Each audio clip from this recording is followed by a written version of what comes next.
സുബ്ഹാനലിയം കൊടവരും വന്നു എങ്ങനെ പാതി പുറത്തു വന്നു ഇത് കണ്ട പട്ടാളം കരിച്ചു നിന്നു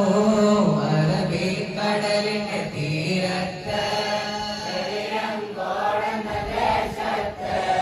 ഒരു പുണ്യവലിയുള്ള ഉറങ്ങുന്നു അവരോട് പേര് ഉമർ ഖാദി പരിശുദ്ധ റൗളയോടടുത്ത് ചെന്ന് പരിശുദ്ധരൗളയോടടുത്ത് ചെന്ന് അല്ലാഹുവിന്റെ നബിയുടെ മദ്ഹ് ചൊല്ല് അല്ലാഹുവിന്റെ നബിയുടെ മദ്ഹ് ചൊല്ല്